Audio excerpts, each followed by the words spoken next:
Assalamualaikum warahmatullahi wabarakatuh. Saya Panji Abdullah dari Kesejahteraan Sosial Asli. Di sini saya akan membawakan tugas dari Bapak Dr. Muhammad Asi yang membahas tentang kerukunan antar sara.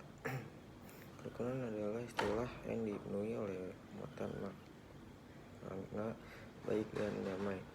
Hakikatnya hidup bersama dalam masyarakat dengan kesatuan hati dan bersepakat untuk tidak menciptakan perselisihan dan pertengkaran. Bila pemaknaan tersebut dijadikan pegangan, maka kerukunan adalah suatu hal yang ideal dan dia dapatkan oleh masyarakat manusia. Kerukunan dari ruku bahasa Arab artinya tiang yang atau tiang-tiang yang menopang rumah, yang memberi kedamaian dan kesejahteraan kepada penghuninya. Secara luas bermakna adanya suasana persaudaraan dan kebersamaan antar suatu orang walaupun mereka berbeda secara suku, agama, dan golongan. Pada bagian lain, mengenai istilah kerukunan juga bisa bermakna suatu proses untuk menjadi rukun, karena sebelumnya ada ketidakrukunan serta kemampuan dan kemauan untuk hidup berdampingan dan bersama dengan damai serta tentram. Adapun langkah penerima dan menghargai sama serta cita kasih kerukunan antar umat beragam bermakna rukun dan damainya di dinamika kehidupan umat beragama dalam segala aspek kehidupan seperti ibadah, toleransi, dan kerjasama antar umat beragama. Dalam Islam pun mengajarkan bahwa manusia ditakdirkan Allah sebagai makhluk sosial yang membutuhkan hubungan dan interaksi sosial dengan sesama manusia. Sebagai makhluk sosial, manusia membutuhkan kerja sama dengan orang lain dalam memenuhi kebutuhan hidupnya, baik kebutuhan material maupun spiritual. Bahkan ajaran Islam mengajarkan manusia untuk bekerja sama dan tolong menolong dengan sesama manusia dalam hal kebaikan.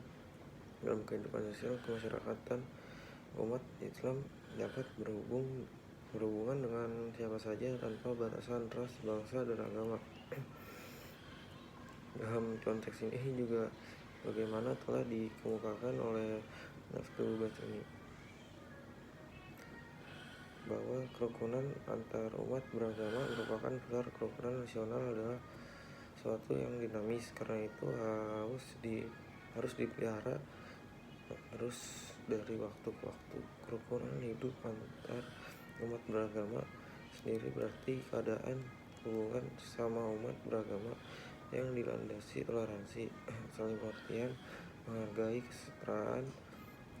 kesetaraan dalam pengamalan ajaran agamanya, dan kerjasama dalam kehidupan bermasyarakat, berbangsa, dan bernegara.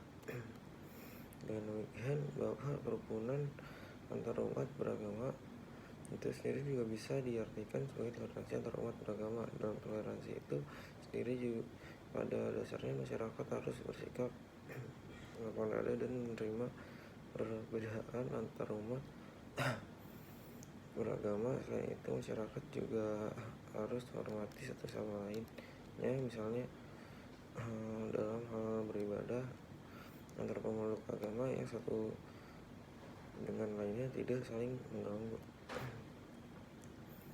Metode penelitian dalam membangun toleransi dan kerukunan antar umat beragama ada 5 prinsip yang bisa dijadikan pedoman semua pemeluk agama dalam kehidupan sehari-hari. Pertama, tidak satupun agama yang mengajarkan penganutnya untuk menjadi jahat. 2, adanya persamaan yang dimiliki agama-agama, misalnya ajaran tentang berbuat baik kepada sesama. 3, adanya perbedaan mendasar ajaran tentang yang diajarkan agama-agama, diantaranya perbedaan kitab suci, nabi, dan tata cara ibadah. 4, ada bukti kebenaran agama. 5, tidak boleh memaksa seorang menganut suatu agama atau suatu kepercayaan. Dalam dasar 5 prinsip ini, hal yang harus lebih ditunjukkan oleh semua umat beragama adalah untuk melihat persamaan-persamaan dalam agama yang diyakini, seperti dalam hal perdamaian, kemanusiaan, membantu program pemerintah dalam mencerdaskan anak bangsa, atau membantu program pemerintah agar rakyat mendukung dan mengawasi program pemerintah dalam memberantas kasus-kasus korupsi di Indonesia. Poin-poin inilah yang sudah dilakukan oleh tokoh-tokoh lintas agama pada era reformasi saat ini. Dalamnya terdiri dari tokoh agama Islam, Katolik, Protestan, Hindu, Buddha, dan Konghucu. Hal ini jauh lebih bermanfaat daripada terkutat dalam perbedaan akan hal-hal perbedaan dari ajaran agama dengan semangat menguji keyakinan sendiri dengan keyakinan orang lain. Perbedaan dalam hal apa adalah rahmat Tuhan yang harus disyukuri, karena jika Tuhan menghendaki keragaman saya, dia dapat melakukannya. Perbedaan hendaknya dijadikan media untuk berlomba dalam lapangan kemanusiaan dan menegakkan keadilan. Persoalan kerukunan dan toleransi ini tidak sedikit sering menimbulkan konflik antar umat beragama di berbagai daerah di Indonesia. Untuk memahami interaksi antar individu yang dapat melahirkan konflik maupun solidaritas antar sesama, tentunya dalam hal ini sebagaimana merujuk pada teori konflik George Simmel yang dikutip oleh Thur dan Gottman pada tahun 2003, bahwa kejadian konflik dikarenakan interaksi antar individu yang mempunyai kekuatan emosional yang kemudian membangun ikatan solidaritas antar sesama. Di samping itu, beberapa temuan juga telah dibuat dengan dialog antara pemimpin tokoh agama-agama dan tokoh masyarakat kemudian menyelesaikan resolusi konflik dalam rangka membangun kepercayaan, pengertian, dan hubungan kerjasama, atau berfokus pada pencarian kesepakatan yang digambarkan sebagai negosiasi. Sebab dalam proses negosiasi di dalam konteks desain resolusi konflik, peran pihak ketiga sebagai negosiator atau arbitrator atau mediator menjadi sangat sentral dalam bertindak sebagai penengah dan fasilitator sebuah gagasan kompromi di antara para pihak yang terlibat konflik. Oleh sebab itu, sosok negosiator merupakan pihak yang dipercaya oleh pihak-pihak yang berkonflik, karena tujuan pokok mediasi adalah menemukan solusi praktis di dalam menyelesaikan masalah. Lalu, seperti apakah rekam jejak kerukunan dan toleransi antar umat beragama di Indonesia yang dikaji dengan metode kualitatif? Ada hubungan kerukunan dan toleransi antar umat beragama dalam konteks kepentingan negara dan bangsa. Kerukunan umat beragama merupakan bagian penting dari kerukunan nasional. Kerukunan umat beragama adalah keadaan hubungan sesama umat beragama yang dilandasi toleransi, saling pengertian, saling menghormati, menghargai kesetaraan. Dalam pengalaman ajaran agamanya dan kerjasama dalam kehidupan bermasyarakat, berbangsa, dan bernegara di dalam negara Kesatuan Republik Indonesia berdasarkan Pancasila dan Undang-Undang Dasar Negara Republik Indonesia tahun 1945. Oleh karena itu, kerukunan hidup antar umat beragama merupakan prakondisi yang harus diciptakan bagi pembangunan di Indonesia. Masalah kerukunan hidup antar umat beragama dalam kaitannya dengan kehidupan berbangsa dan bernegara di Indonesia. Memberikan komentar sebagai Pendeta Winata Sairin pernah memberikan komentar, kerukunan antar umat beragama di Indonesia merupakan satu-satunya pilihan. Tidak ada pilihan lain kecuali harus terus mengusahakannya dan mengembangkannya. Sebagai bangsa, kita bertekad untuk mempertahankan negara Kesatuan Republik Indonesia yang berdasarkan Pancasila dan Undang-Undang Dasar 1945. Kita juga telah bertekad untuk membangun masyarakat, bangsa, dan negara kita agar menjadi bangsa yang maju dan modern tanpa kehilangan kepribadian kita. Dalam konteks itu, agama-agama yang mempunyai tempat dan peran yang vital dan menentukan dalam kehidupan kita bermasyarakat, berbangsa, dan bernegara. Demikian pentingnya kerukunan hidup antar umat beragama dalam proses pembangunan bangsa. Hal ini disebabkan karena merekalah yang merencanakan, melaksanakan, dan merasakan hasil pembangunan tersebut. Seluruh umat beragama di Indonesia adalah subjek dari pembangunan bangsa Indonesia. Seluruh umat beragama harus memberikan kontribusi yang nyata bagi pembangunan nasional yang dilaksanakan bangsa Indonesia. Nilai-nilai religius harus dapat memberikan motivasi positif dan menjadikan arah tujuan dalam seluruh kegiatan pembangunan di Indonesia. Persatuan dan kerjasama antar umat beragama mutlak diperlukan, namun adalah soal hubungan antar umat beragama adalah soal yang sangat peka.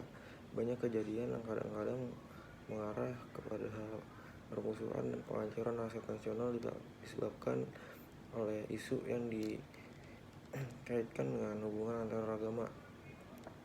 Walaupun sebenarnya setiap umat agama mengajarkan kerukunan antar manusia dan antar umat beragama dalam rangka pembinaan dan pemeliharaan kerukunan hidup umat beragama, sejak beberapa tahun yang lalu Departemen Agama mengembangkan pendekatan 3 kerukunan, yaitu trilogi kerukunan: kerukunan intern umat beragama, kerukunan antar umat beragama, dan kerukunan antar umat beragama dan pemerintah. Kerukunan antar umat beragama dengan pemerintah sangat diperlukan bagi terciptanya stabilitas nasional dalam rangka pembangunan bangsa. Kerukunan ini harus didukung oleh kerukunan antar umat beragama dan kerukunan intern umat beragama. Kerukunan yang dimaksud bukan sekedar terciptanya keadaan di mana tidak ada pertentangan intern umat beragama, pertentangan antar umat beragama, atau antar umat beragama dengan pemerintah. Kerukunan yang dikehendaki adalah suatu kondisi terciptanya hubungan yang harmonis dan kerjasama yang nyata, dengan tetap menghargai adanya perbedaan antar umat beragama dan kebebasan untuk menjalankan agama yang diyakininya tanpa mengganggu kebebasan penganut agama lain. Jadi kerukunan yang kita cita-citakan bukanlah sekedar rukunan, melainkan suatu kerukunan yang benar-benar otentik dan dinamis. Dalam pandangan Wanita Syairin, dengan kerukunan otentik dimaksud bukanlah kerukunan yang diusahakan hanya oleh karena alasan-alasan pragmatis dan situasional, tapi semangat kerukunan yang benar-benar mengeluarkan dari hati yang tulus dan murni, karena ia dorong oleh suatu keyakinan imaniah yang dalam sebagai perwujudan dari ajaran agama yang diyakini.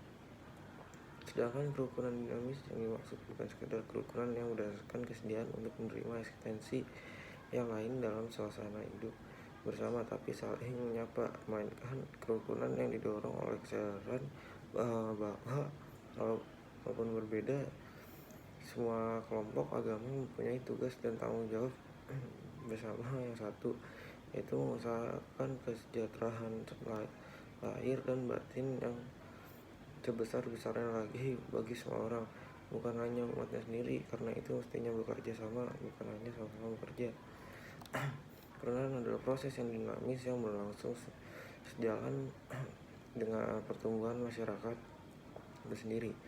Pembinaan kerukunan hidup beragama adalah upaya yang dilakukan secara sadar, berencana, terarah, teratur, dan bertanggung jawab untuk meningkatkan kerukunan hidup beragama dengan cara menanamkan pengertian akan nilai dan kehidupan bermasyarakat yang mampu mendukung kerukunan hidup beragama, mengusahakan lingkungan dan keadaan yang mampu menunjang sikap dan tingkah laku yang mengarah kepada kerukunan hidup beragama, dan menumbuhkan dan mengembangkan sikap dan tingkah laku yang mewujudkan kerukunan hidup beragama. Kerukunan demikian inilah yang diharapkan sehingga dapat berfungsi sebagai fondasi yang kuat bagi terciptanya persatuan dan kesatuan bangsa. Kondisi Ini ada gilirannya akan sangat bermanfaat bagi pelaksanaan pembangunan untuk meningkatkan seluruh umat beragama di Indonesia. Sepertinya itu saja yang bisa saya sampaikan, kurang lebihnya mohon maaf. Wabillahi taufiq wal hidayah. Wassalamualaikum warahmatullahi wabarakatuh.